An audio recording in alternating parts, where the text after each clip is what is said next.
the face of UFC 286, the man who had doubters up the wazoo for the past 3 years. People said he couldn't even sniff a number one contender fight, let alone a title fight. Well, guess what? That's one title defense in the books. Not on this show. We didn't doubt him. I'm talking about walking along, singing a song, walking in a rocky wonderland. There's only one Rocky Edwards. There's only one. What a legend. Leon, well done, Leon. Good man. How are you, my friend? Congratulations. Thank you, bro. Thank you. It's been a crazy week. But yeah, I said it, Errol.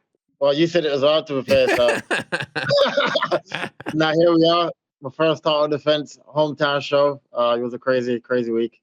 Leon, congratulations. I know we're short on time, so let's get into it. You've got a busy day, and I thank you so much. I really appreciate you coming on as promised. It means a lot.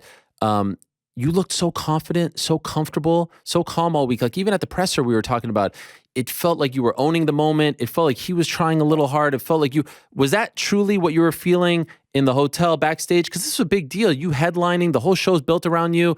What did it actually feel like internally? Because externally, you look great, but internally, how are you feeling? Yeah, I felt like you said, I felt like I belonged there. I felt like truly this is my moment. And like the press conference, I was like having banter. I was enjoying the moment. I felt like I was a part of the moment more than making it overtake me. And being too much for me. And yeah, it was good. The defense was crazy. Press conference, the weigh-ins, the walkout was something else. So yeah, it's something that, like I said, it was a dream for me to do it. And I've always said, like when I was young and I was praying to like be a world champion, this is the moment to pray for. So why not enjoy it while I'm here? So that was my mindset, really, just trying to enjoying the week, enjoy the whole process of it, Obviously, trash talk is trash talk, but it really did feel to me like he was still a little bit dismissive of you, that it was just a lucky shot, didn't almost feel like you were on his level. Did you feel that as well, or did you feel like that was just him trying to, hype up the fight? Yeah, I felt about that for sure. I feel like you had to tell himself that, right, to make an excuse as to reason why he got knocked out that bad. So I feel like his team was probably feeding him all these excuses and all these reasons why it's okay to fight me again. And I feel that's what he needed to get himself back into the fight, back into training camp to prepare for me. And but yeah, I went out there. I said it before, like my performance in Utah wasn't my best performance, and come to London, you're not beating me in London, and that was it. And that's how I felt all week. I felt comfortable there. I always feel of energy. Some people like to be away in like seclusion when it's like fight time, like being away from the family and everything. For me, it's an opposite, right? I enjoy being around my friends and my family and mine, and being around them all week leading up to the fight. I was before I left the arena, I was in my Airbnb with all my friends and everyone just laughing and chilling. So it's all good. And you remain undefeated in the UK, which is very, very impressive. That moment that everyone's been sharing, him walking right up to you as Buffer's making the announcements, and you do this. Can you tell me, legendary, iconic shit. Could you tell me what's going on in your mind in that moment? That was just like a spur of the moment thing, because I was thinking about doing like the headshot thing I did last fight. But as I was walking over, I thought, fuck it. I just like pointed it to his head and just kept squeezing it, like just thinking like, man, like you're not beating me tonight, and that was my mentality going into the fight, that I cannot come this far, work this hard to lose to you, and went out there and got the job done. First round, I thought you looked fantastic. In fact, I scored it first round for you, second round for you, fourth and fifth for you. I gave him the third with the point deduction 10-8. I thought at worst it was a 47-47 for you, at best a 48-46. I thought it came down to the second. That's the closest round of all. Could you tell me what you were thinking? Do you remember what you were thinking after the second? Did you think you had won, or did you think he had won? After the fight? After the second round, because that to me was the closest one. Yeah, I can't remember. I remember Dave saying I won. I got the round, but it was close. But I can't exactly remember how the round played out. I haven't watched the fight since I've fought. So I'm watching this week. I like to give it a few days. Let me just settle a little bit mentally, and because I've been in training camp for the last 10, 12 weeks. So I'll just be away from it for a little bit. But I'll watch it at the end of this week, and I'll see from there. But I definitely knew going to the judges' scorecard that I won. And that was my mentality. I was worried for your sake with the fouls and the point deduction Yeah, that the tide was going to turn. What was going on there? I mean, that was like 4 questionable moments there. And then the fence grab obviously was the one that led to the point deduction. yeah. What was going on? I don't know. I don't know. I'm throwing body kicks because I'm southpaw, he's orthodox. As I'm throwing the kicks, he's kind of like stepping forward, right? Then he's saying some caught him in his balls, some caught him here and there. But like I said, it is what it is. The first grab, that was just I watched it back. I seen that part. That was the first grab. Yes. So you had no problems with that, right? I mean, Nah. But yeah, I didn't thought it was enough to take a point away straight away without even say like final warning, don't do it again, or like a stern warning, then take the point away. But yeah, I think that made me a little bit more aggressive to finish the round off, and just thinking, okay, I need to do more because now I'm down on the point, you know. could you describe the emotions when they said that you had won compared to August in Salt Lake City? Completely different circumstance, right? Yeah. But this time you don't know if you're going to get the win, and it's the defense at home. But like, could you compare how you felt Saturday in that moment compared to in August when they raised your hand? I think August is at the more emotional time, right? Because leading into that fight, it's like it was a must. Well, this was a must win as well, but I feel like this was like August was like a must win. You know, it's been a long road. They didn't want you to be here anyway. They didn't want you to fight for the title. So for all that was just the emotions that came out in August. You know, I think with this one, I knew I was going to win. You know, I knew the moment was going to be mine. You know, and that was the mentality all week. And so when they announced the winner, obviously I was excited. My team was excited. The fans was excited for it. But yeah, I think August, as far as like emotion wise, was way better for sure. Was your mom there in attendance on Saturday? No, she weren't. No, I tried to get her to come, but for some reason, she just doesn't want to come to the fights. You know, she's never been to none of my fights, amateur or pro. Even Wow. my brother's fights, even my brother fights. You know, she just liked to watch it on TV, um, and that's what she did. Yeah. Wow. So even this one, she didn't come. But did she watch it live or after the fact? Yes, I watched it live. She was at Renegade. Okay. All my team Yeah. watching it at Renegade. But for some reason, she doesn't want to be in the arena, and but yeah, hopefully one day we can get her to come. You know. When did you find out that Colby was coming over as the backup fighter? My understanding was it was weeks ago. He told the media he found out on Tuesday. That seems a I, little. fo- I found out one day when someone said Kobe weighed in. I was like, what? Kobe weighed in. You I didn't didn't know know. no. No one told I you. found out on the weigh-in day when I seen on Twitter that Kobe's Covington was weighed in. I was like, what? What's he weighing in for? Then obviously it makes sense that he was a backup fighter, right? But But wait a yeah, second. it's Shouldn't just you know that? Shouldn't they tell you that beforehand? did he? Yeah, what fight week though, right? Yeah, fight week. Fight But week. that's still like what 2 days before the fight, 3 days before the fight. It's like it makes us like for me, like it makes no sense, right? Like the man ain't done much. He's coming off what? Coming off a loss, beat Masvidal. That's it. Sat out for like a year and a half, went to court. I just don't get like how the case for him to fight for title is they're trying to make it, you know. It doesn't make sense to me at all.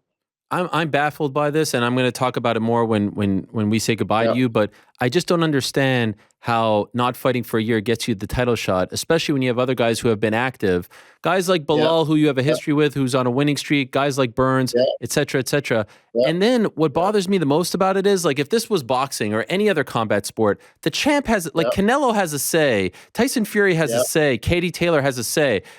Do you not yeah. have a say?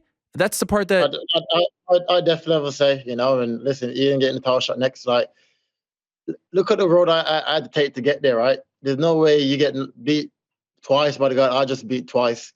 Um, Went out there, beat Masvidal, and then sit out for a year and a half, not even tweeting or nothing, just go missing for a year, then randomly pops up at the weigh-ins and be like, okay, he's fighting for the title next. Like, it makes no sense, like, at all, you know. So, yeah, let's see how it plays out. But like I said, he has to go out there, earn his way like I had to do.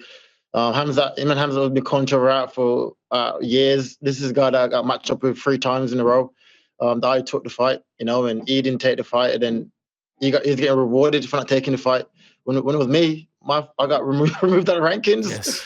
you know. So, mate, this Dana White privilege is there for real. It's a crazy thing, man. So to be clear, if they present this to you guys, you're going to say no. I'm not doing this. Yeah, I feel like he needs at least one more fight. You know, I Okay. think everyone else is fighting and working the way to get to a title shot. So why should he be sitting out for a year, not doing nothing, and then randomly slide into the title shot? You know, I feel like he should go out there and fight one of the top 5 guys, top 6 guys, and we'll go from there. There's literally no clear contender right now, you know, and I feel like we're like one fight away from the world title. So I'll sit back on my throne and I'll have a look. It seems to me choice number one, if Masvidal wins, that's your first choice. If he doesn't win, do you think it's Gilbert or do you think it's someone else? Nah. I don't know. I don't know. Like I said, there's no clear contenders, right? I think the only reason why Masvidal have a chance because of what the Yeah. history of the fight that's on the fight and what's behind it, and the fact that I don't like him, you know. But if he does lose, then like I said, there's no clear number one contender that's actually earned it, you know. So I feel like all one fight away from fight for the world title. So let them figure it out. Then from there, I'm ready for whoever, you know. In a perfect world, I know you just fought, but when do you think you want to return? Probably late summer, probably Okay. late summer, August. Yeah, yeah. You're healthy? August. Yeah, my feet's a bit banged up from kicking. His knees and his elbows like landed a few times, and so it's a bit swollen up. I'm gonna get it scanned this week, and then go from there. But yeah, apart from that, it's all like the same bumps and bruises. You know? The gate was insane, almost 9 million US dollars. Do you want to come The back? highest gate ever at O2 in Crazy, history. man. Think about all the people who And have fought there, you know, all the legends who hey, have fought there, who have competed there, all the events there. hey, Do you want to go back crazy. to the UK? Like, does it make sense to just keep you in the UK for now? Yeah, for sure. To be fair, I'll fight wherever. 'Cause my career's been built on the road, right? But like the fans and the reaction that the I got and the event got, it only makes sense, right? To bring it back to the UK to keep feeding the UK fans. Like we've support mixed martial arts and the UFC now for a long time, you know, in the UK. So I think we should keep bringing big cards back to the UK and just keep building the sport. Can only ricochet back down into the gyms and back into growing the sport, you know. What about Aston Villa Stadium in August? Beautiful. Why not that? Right? Back Why home. not that? Why not that? Why not that? You know, like I said, the stadium show gets sold out like that, you know, like straight away. So we're in talks with the UFC about what's next and hopefully this week. So I'll definitely put it on the table and yeah, see where to go from there. Are they paying up? Are they treating you well? What's going on? Yeah, they're paying all right, but Yeah. I feel like the next one will be the one, you know. I feel like the next one is like I want to let them beat the pound for pound so-called number one welterweight of all time twice in a row. You know, this is the same guy that knocked out Kobe twice, that beat Kobe twice, beat Masvidal twice, beat Burns. These are the same guys, you know. So yeah, I feel like now it's time for me to get my dues. Been 12 fight in a row now, 12, 13 fight in a row. Been a long time, and I've earned my way. Like I said, no one handed over nothing to me, and so now it's time for me to get paid and yeah, run it up. It's crazy how time has changed, right? Like Yeah. 3 years ago, era, like through COVID and shit, It's remember? Through crazy. COVID. Oh This was man. actually going to be my last question. Is it like we've talked Yeah, about this a little bit, but I can't get yeah, over, you know, Colby calling you a different name, the disrespect. Gilbert and his manager getting mad at me for even suggesting that you should fight him for the number one contender fight. Usman not even considered. Now all these dudes are coming to you and begging you for the shot. You have to sit back yeah, and laugh at all this. Like, isn't this incredible? The turn of events. I've never seen anything like this in the history of MMA. How the tides have turned in one man's yeah, favor like this. It's unbelievable. yeah, yeah, exactly. You know, I sit back and just chuckle at them. Now, you know, it's like, mate, I told you, you know, that this time will come. You know, but now here we are, the Rockies era, and it's gonna be a Rocket era for a long time. You know, so it's gonna be a good fun ride.